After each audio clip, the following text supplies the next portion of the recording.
Hey everyone, back with another video, and today we are going to make this, but we're going to try to do it only in Lightroom. So I know that a lot of people have been requesting Lightroom only videos, so let's try to make this photo in Lightroom only.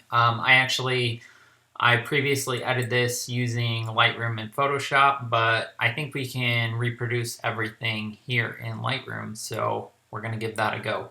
So the first step with a lot of the photography that I do that's not flash, I shoot bracketed HDR shots. So here is the actual exposures that I took. So you can see up here in the corner, this was at 40 millimeter f2.8, 1/20th of a second, ISO 400. And then we drop down to 1/125th, 1/60th, 1/40th, and 1/20th.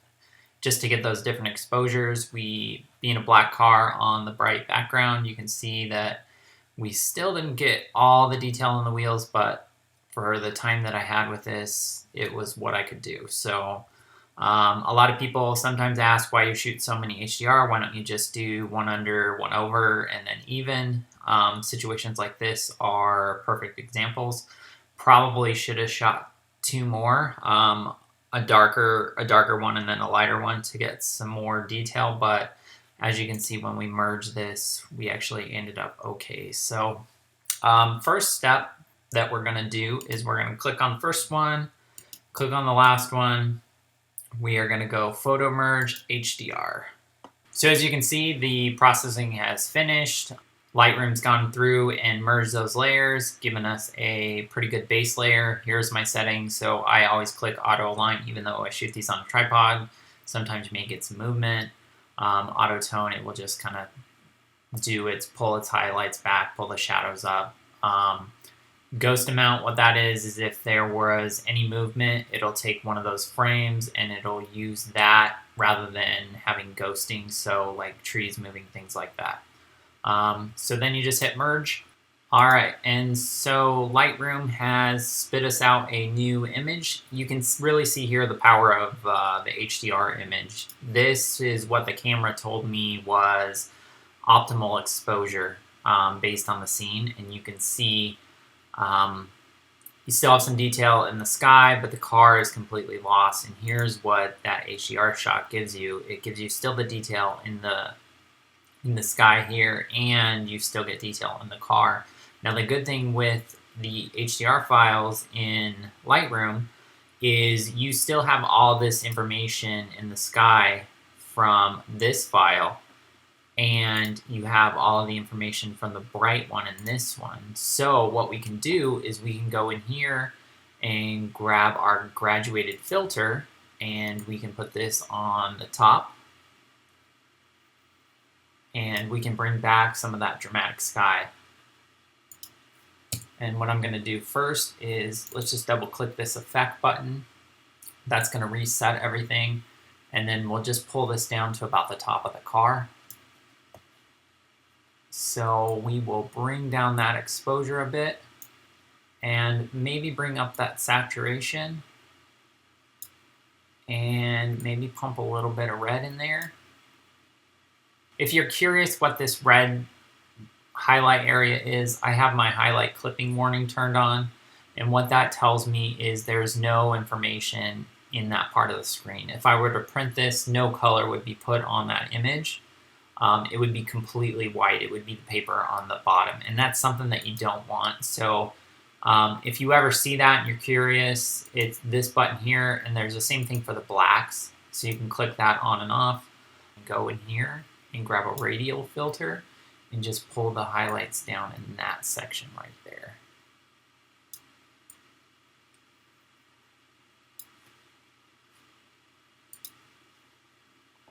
So we got rid of that. So then I think the next thing we'll do is we'll pull another graduated filter from the bottom. And I like my road to be really, really dark. I want the car to be the focal area. So I'm going to pull that down, and I'm also going to pull this saturation down a little bit, just in that area. Maybe not all the way. So I think our sky looks good. I think our road looks good. The car is still a little bit dark. It's not really the focus of the photo right now. So I'm going to grab this radial filter here, and we're just going to pull that out over the car. And you can see down here you have a feather amount. So I'm going to bump up that exposure just a bit, and then bump the shadows up, and maybe pull the highlights down just a little bit. And then give it a little bit of clarity. That'll help pull these lines out. We can also see what contrast will do. And then the other thing that I think I'm going to do is, if you see here in the bump or in the back quarter panel, and then on the windows and on the roof, it has a really predominant blue cast, and that's from the sky. It's just reflecting all of that. So I think to offset that, I'm going to add a little bit of yellow back in there. And then I'm okay with the red because that's the color of the sky, and I think it looks fine. You may be able to offset it a little bit with some green, but then you're going to start getting some weird stuff in the windows. So I think I'm going to leave that there. I think for this image, the red works better than the blue. One other thing that I did in this image is I went in and darkened the windows, and I think that helps the shot out quite a bit. So we can do that same thing if we get the adjustment brush and we come in here. We'll just zoom in,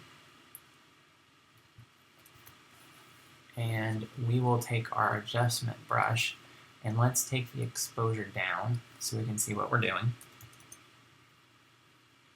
And let's put on auto mask, and we'll just go in here and we'll paint around this and see if we can darken that down.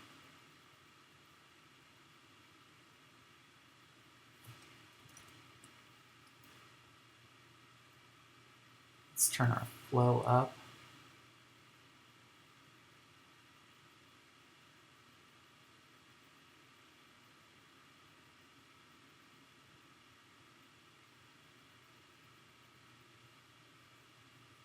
So then we'll just go in here and we'll paint around this. We're going to make our brush a little bit smaller in here. So we have auto mask turned on, and what that's going to do is it's going to try to only paint in areas that you paint in with within that line. So it does a pretty good job. Honestly, for this, if you're versed in Photoshop at all, the pen tool is going to be a much better tool for you. You're going to see much better results with it. But if we're doing a Lightroom only deal, this is kind of how you're going to do this, and you'll just go around and you'll paint. All right, so I think we got that painted pretty well. Let's zoom out and see what it looks like.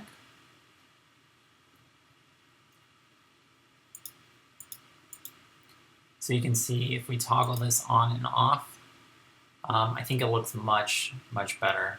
Let me click off of this so you can see. I think that looks significantly better. I think another thing that we might want to try to do is let's make another brush, and let's make the brush a little bit bigger. And let's see what happens if we just paint around here, right around the car. And maybe we can pull a little bit of saturation out of the car.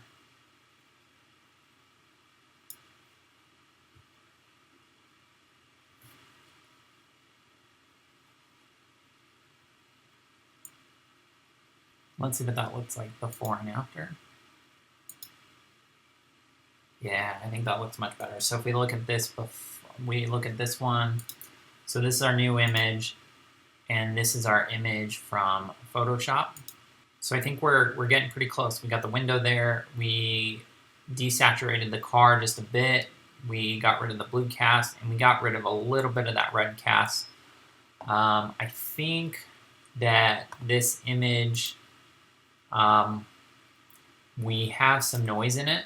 So what we might be able to do is go into this.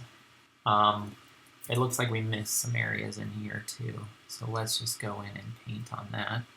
So now that we're zoomed in, let's go over to our noise slider and let's bring this up a little bit to get rid of some of the noise that you see in here. So as you can see, that just kind of smoothed everything out. I don't know how well this is going to work, but let's try to do some spot removal. Let's see what this heal tool does and see if we can get rid of this little mark that's on the door here.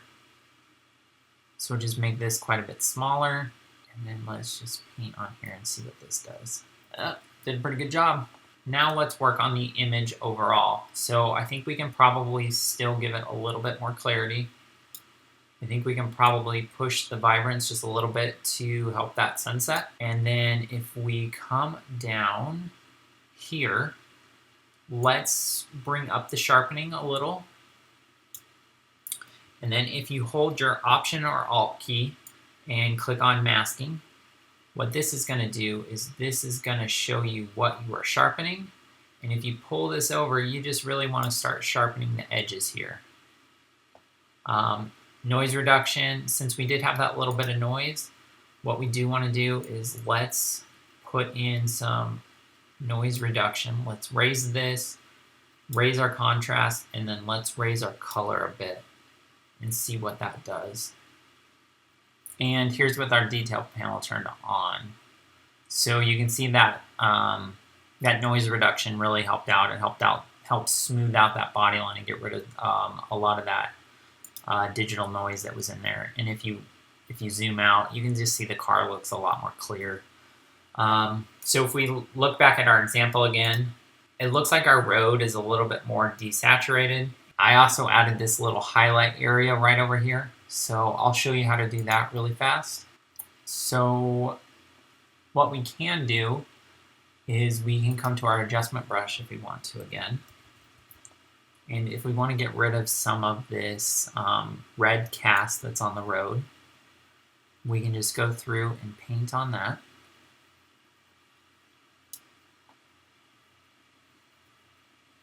And then we can maybe pull that exposure down a little bit, and then maybe even pull the saturation down just a bit. I think that looks pretty good. And if you want to add a little highlight, let's say the sun was peeking through right there, you can go over, grab your radial gradient, and then you can actually come off the image canvas a little bit, and you can kind of just pull that shape, and then you can still angle that down, and you can still move this. And then what you can do is you can just pop a little highlight if you want. So now that we have our little highlight in there, you can see it just helps bring some attention from this side. It kind of starts out light, goes to the car, and then goes to the dark. So if we look at our before, this is what we did in Photoshop, and this is what we did in Lightroom only. So, I mean, some subtle differences, but still very good image. I think it's a good edit, and it kind of just shows all the different tools that you can use in Lightroom. So that adjustment brush is a really powerful tool. In fact, like you could go into the wheels here and kind of just do the same thing. Just paint right around. And then here, if we wanted to bring the detail up just a little bit, and you could go in and you could bump the exposure slightly. You could pull the shadows. And then the other thing that you could do, since there is that gold lip in there, is you can maybe even punch that saturation just a little bit. So I think we're going to call that our final image. To get this out, what you can do is just go into File, Export. Then here, what it's going to ask you to do is export to a specific folder. You can choose a specific folder. I just have mine set to the desktop, which is fine. You can also put it in a subfolder. You can rename it. So this is really good if you're doing kind of batch things.